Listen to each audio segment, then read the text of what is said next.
What's up, guys? Welcome to Daily Dose of Reddit. This is your host, Zach, and today's subreddit is r/IDoWorkHereLady. This story's called, No, It's Not Entrapment. Not my story, but a friend who passed a few years back, who loved to tell this. I have changed the names. I'll try my best to remember the details, as it was usually told over one too many beers. Ha ha ha! As such, I'm sure it has been embellished a bit, but I'll try to remain true to the version I heard. Also, I have no law enforcement background, so if there are technical inaccuracies in process or terminology described here, that is the fault of my interpretation. Feel free to correct me. Every cop has a million stories, but when one warrants endless repetition, you know the people in that story are a special kind of stupid. This is one such story. For context, let's preface this with a retelling of an old joke. I'm sure many of you are familiar with it. Two guys are driving down the road and fly by a cop at 50 over the speed limit. The cop's lights go on and they pull over. The driver unrolls his window. The cop tells the men to exit the vehicle and stand to the side. They comply. The cop slaps the driver. "Sir, do you know why I slapped you?" "Yes, officer. I was driving too fast." The cop then slaps the passenger. "What the hell? Why'd you slap me? He was driving." "I thought I'd grant your wish." "What?" "We both know the second you guys pull away, you turn to your buddy and say, 'Man, I wish he tried that crap with me.'" The joke is amusing because we all know that attitude. Everyone has brass balls when they're not the one dealing with the cop. This is something Bill exploited well. Bill was in law enforcement. Part of his job could be thought of as lead generation, looking for illicit goods being transported, largely coming out of Native American reservations. I know meth was a common focus, or knockoff prescription drugs, car parts from car-shopped cars, etc. He had a pretty reliable system for gaining intel. He'd sit at truck stop diners in plain clothes, looking like a trucker, and have a buddy in uniform give him a hard time in front of everyone else. Questions like, "Is that rig yours? Where are you coming from? I thought I saw you miss the weigh-in." Always in the aggressive cop tone. Bill would loudly protest that he wasn't the driver of whatever random truck his cop buddy pointed to, which was true. This feigned theatrical harassment would go on for a while and the uniformed cop would leave. Unfailingly, the moment the cop left, someone would walk up to Bill and say, "Man, I can't believe these freaking pigs," and then readily exchange stories about their own run-ins with law enforcement. This is not really undercover work. Mostly it was just his way of screwing around on his lunch break. Eat a meal at a diner, see if anyone is dumb enough to take the bait. Many were. Filled with a false sense of bravado, many would walk up to Bill and tell him how they would have handled the cops, give him pointers on how to evade cops, and in the process, disclose a lot of info about their own shady dealings. As he told it, he'd snag at least one good lead a month doing this a couple times a week at various truck stops. There was a guy who we'll call Tweaker Travis. Not the sharpest kid, but he was a regular. A small-time runner who they normally wouldn't even bother with. He mostly just moved cartons of cigarettes for resale without the tax stamp off the reservation. Maybe 20 to 30 a day. Maybe a bit of pots. Illegal, but that's not what they were fishing for. They might have ignored him completely, except Tweaker Travis had seen Bill get shaken down by several different cops over the past few months, and in his meth-addled mind, had come to the conclusion that anyone getting that much police attention but never getting arrested must be well connected in the criminal underworld, and he wanted in. So what does Travis do? He writes up a resume of his criminal job experience, complete with dates and references,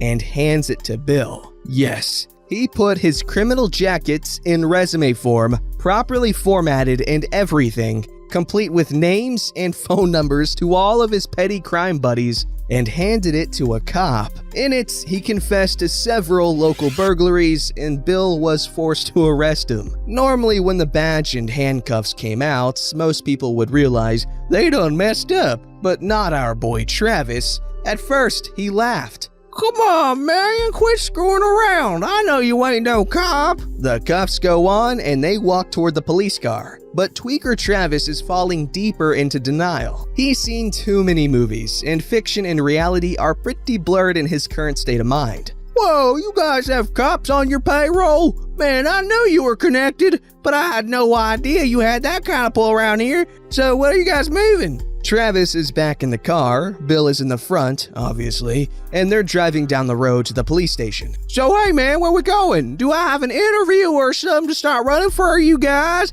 We gonna meet some bosses? The whole handcuff thing, is that some kind of initiation? Nobody gets a word in with this guy. He's talking a million words a minute in typical Tweaker fashion. They're halfway through booking him in before he begins to suspect something is wrong. Finally, he pauses for a moment and goes silent as the gravity of what's happening begins to sink in. At this point, it's been about 45 minutes since the whole fiasco began, and Bill can finally get a word in. In his best cop voice, Bill explains, "Dude, you need to shut up now and call a lawyer. This is not a test or an initiation. I showed you a real badge, handcuffed you, put you in a police cruiser, drove you to the police station." Yeah, but that doesn't make sense. You're not a cop. You don't work here. "Yes, I am a cop. I showed you my badge." Wait, why am I under arrest? You didn't tell me you were a cop. This is entrapment. Cue the next 16 hours of this is entrapment, over and over again.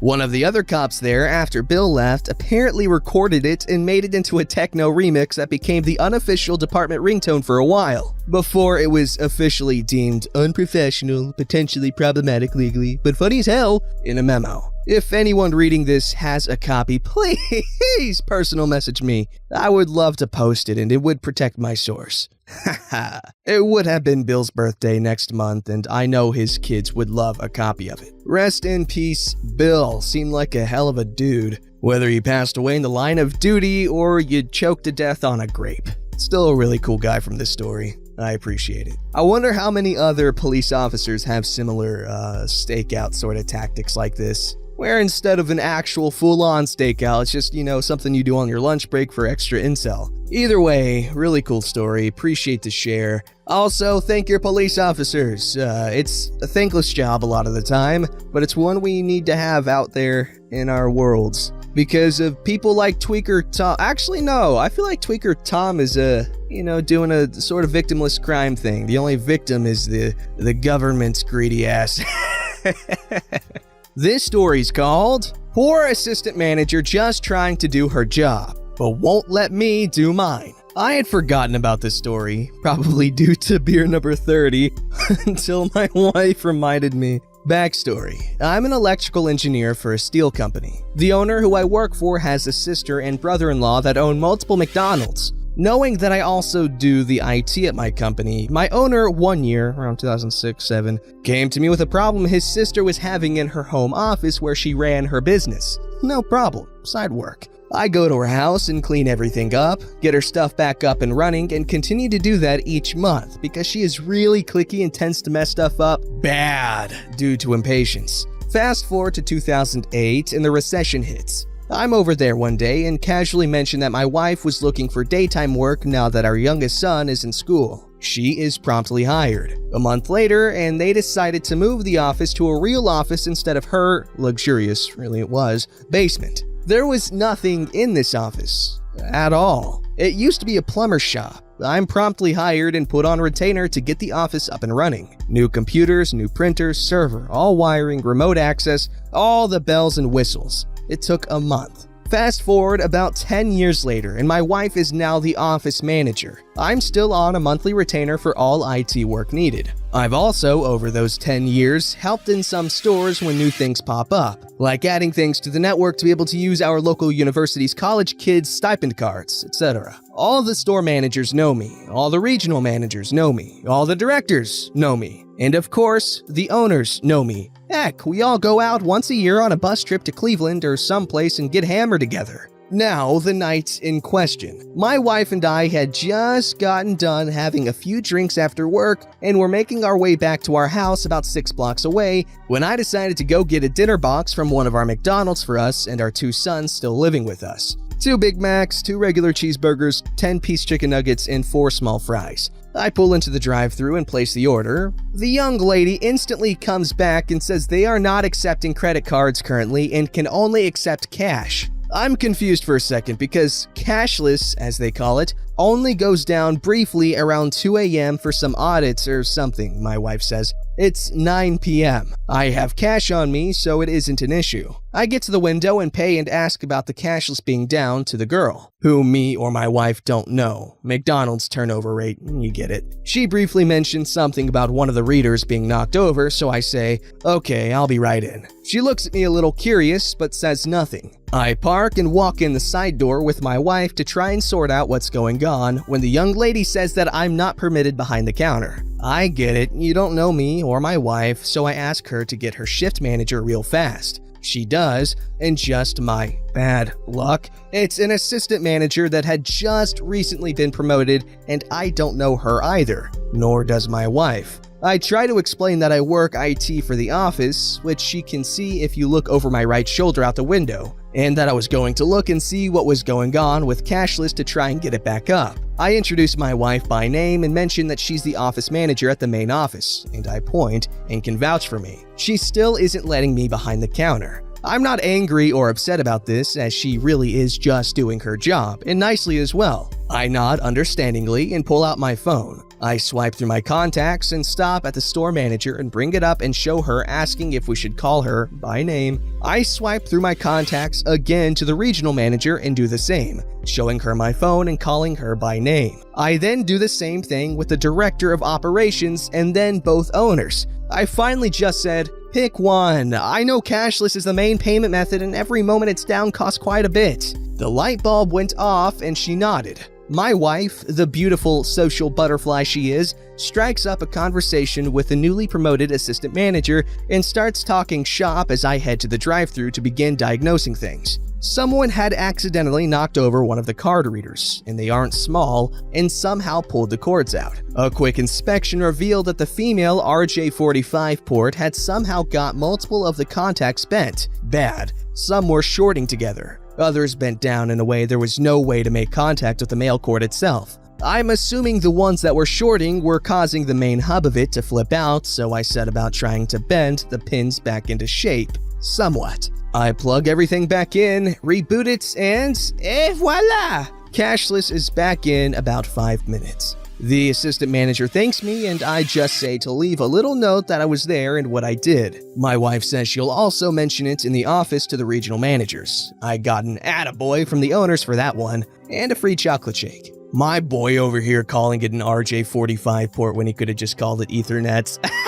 And yes, that was me flexing my somewhat very limited IT knowledge. Anyways, this was quite the wholesome story with no real drama, but it was still a pleasure to read all the way through. Also, good on your wife for sticking to that job for 10 years and working her way up to office manager. That's pretty good stuff. I'm curious, any of you mothers in the comments, have any of y'all done a similar thing as the wife here where after the kids finally started school, did you go to work? And if you did, was this like your first time working because you guys needed the extra money? Or did you return to work after like 6 years of not working? And how did y'all adjust? Was it hard? Was it weird? What was it? Also, guys, I do read comments. And just in case you think I'm ignoring you, I'm not. I'm acknowledging internally because I don't really want to respond to comments because I can't. So yes, I appreciate all the kind comments y'all leave me, especially like the 4 ladies who are always saying really sweet things to me in the comments and defending my honor. I appreciate it. This story's called, After 30 Years, the Karens Break Me. Sorry about formatting, I'm not a professional writer. This incident happened 20 years ago. I was 30 years old. I have written elsewhere about my encounter with a Karen and work. Basically telling my boss I was a junkie and was trying to rob the restaurant. Being called a junkie because I have familial tremors that make my hand shake. Thinking I was going through withdrawals because she had seen me take my medications. My boss was training me to be the general manager of the restaurant, but first I had to learn all the stations. The back of the house, prep, cook, fry cook, kitchen manager, and now for the front of house, busboy, greeter, and on to the server station. Customers did inquire about my hand shaking. I told them what it was, but when I'm focused on a task, they do not shake. For 2 weeks, I served customers their orders without so much as one drop of water spilled. And then, one of our most busy days of the year, they entered. 4 Karens and were seated in my section. I gave them their waters, waited a bit, and when I thought that they had enough time, I asked if they were ready to order. They said yes. Then as I wrote their orders, they noticed my hand shaking. I walked to the kitchen. I heard whispers from them. Did you see his hand shake? Ask for a martini, shaken not stirred.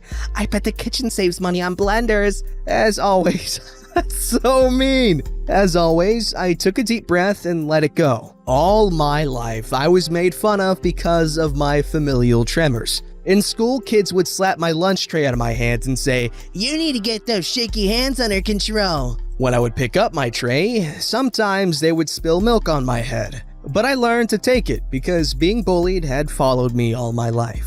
I came back with their salads and soups, and as I walked away, I heard a crash. 2 salads were on the floor. A Karen shouted, "Look what you did! You spilled our salads! Your hand shakes so much it rattled the table and knocked our food off the table. You should be on disability! You are a danger to yourself and others!" I took a deep breath. I told her I couldn't have knocked them off from this distance. "Well, you placed our salads on the edge of the table with your hand shaking and knocked it over." It was probable I may have. I was really wiped out from serving. I apologize, cleaned up the mess. As I did, a Karen asked for a new server, but everyone was slammed. As I left, I heard more comments. Customers were looking at me and a few said it wasn't my fault, they saw everything. I forced a smile and told them I know. I returned with the Karen's 2 salads, saw some of the mess I missed from the previous salad. As I knelt to pick it up, I felt a bowl of salad hit me on the head and heard a glass of water knock over and felt it spill onto my head. The Karen screamed to talk to Mr. S, the owner. They spewed lie after lie about how clumsy I am. I shouldn't be allowed to work in public. Mr. S asked me if what they said was true, even though he knew it wasn't. For the first time ever, the bullies had won. My voice cracked as my eyes watered up. All I could do was barely say no. When a customer spoke up for me, I couldn't take it. It was the first time a complete stranger stood up for me. As I walked away, I heard Mr. S say, "Get your freaking purses. Get the hell out of my restaurant, you evil cooters!" As I made my way to the employee restroom, trying to keep it together as tears dripped off my cheeks. I rushed through the kitchen and into the restroom and cried and cried. A 30-year-old adult man crying nonstop. 30 years of pent-up tears, anger, and sorrow. I didn't realize it, but I had been in there for half an hour. I walked out of the bathroom. The kitchen was dead quiet. I clocked out, and as I walked through the dining room, I heard light murmurs and felt eyes on me. I told Mr. S I would see him tomorrow. Mr. S patted me on the back and said, "Sure thing." I wish this had a happy ending, but it didn't. I returned to work the next day and nobody spoke of it. Since. Neither have I till now. Well, first off, that is a good ending, at least in my opinion. You got stood up for. You didn't really get any negative repercussions from that other than the emotional scarring that undoubtedly occurred that day. Just think about it like this. The toxic evil bullies are gone, and those that had your back are probably still there, Mr. S. Or not anymore, because it's 20 years ago now. But, the customer was probably regular maybe. Who knows? All you know is that you had support, and that support stuck around. Also, I 100% understand losing it when someone stuck up for you. Because think about it, when you're a kid and you get hurt, and you don't really feel like crying because it doesn't hurt that bad, and then someone says, "Oh my god, are you okay?" Floodgates open. Don't forget to like, subscribe, and hit that bell to never miss an episode.